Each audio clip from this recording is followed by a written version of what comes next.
ஏன்னா சினிமாவில் அடுத்தவனோட வெற்றியை பார்த்துட்டு ஐயோ அப்படின்னு நினைக்கிறேன். அப்படியா, நல்லா இருக்கா, நீங்க படம் நல்லா இருக்குன்னு சொல்லி பாருங்க, நல்லா இருக்கா, நல்லா இல்லையா, யாரும் சொன்னாங்களே, ஏன் ஐயா நல்லா இருக்குன்னா சந்தோஷப்பட, நல்லா இருக்குன்னா சந்தோஷப்பட்டாங்க, நமக்கு நாளைக்கு நல்லது நடக்கும்.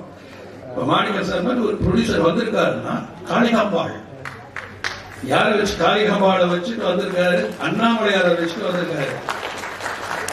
அவர் எப்படி வந்து இதுல வந்து ஒரு தோப்பாருன்னு எனக்கு தெரியாது. கண்டிப்பா அவருக்கு மிகப்பெரிய வெற்றி இருக்கு. அதே போல ஒரு டைரக்டரோட கதையை டைரக்டரோட வேலை என்னன்னா, முதல்ல அந்த ஹீரோ ஹீரோயின் அந்த ப்ரொடியூசர் ஃபர்ஸ்ட் ப்ரொடியூசரை கன்வின்ஸ் பண்ணணும். தயாரிப்பாளருக்கு கதை பிடிச்சிருந்தா அடுத்தது இந்த கதாநாயகனா இவர் இருந்தா நல்லா இருக்கும் நம்ம சொல்லுவோம்.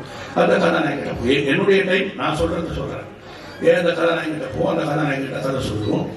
சொன்ன பிறகு அந்த படத்தை நாங்கள் இத்தனை நாள் எடுக்கணும் ஒரு ஷெடியூல் போட்டு தருவோம். அதை போட்டு கொடுத்த பிறகு அந்த நாளுக்குள்ள முடிக்கணும் அப்படின்னு பிளான் பண்ணுவோம். முடிச்ச பிறகு எங்களுடைய முதல் வெற்றி அப்படின்றத தயாரிப்பாளரை திருப்தி பண்றது. அவர் நல்லா இருக்காரு, நல்லா இருக்குன்னு சொல்லிட்டார்களே, நம்ம முதல் படி வைக்கணும். ரெண்டாவது படி அதை வாங்கின விநியோகஸ்தர்கள் நல்லா இருக்குன்னு சொல்றாங்க, அவங்களுக்கு பிடித்திருந்தால் அடுத்த படி ஏறும். அதுக்கப்புறம் தான் மூணாவது ஆடியன்ஸ் கிட்ட நம்ம போவோம்.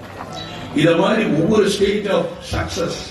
ஆனா இன்னைக்கு மாணிக்க சார் பக்கத்தில் உட்கார்ந்து சொல்றாரு, இந்த படம் பாருங்க சார், ஃப்ரைடே சாட்டர்டே சண்டே எல்லாம் ஃபுல் ஆகும், அந்த அளவுக்கு இருக்குது.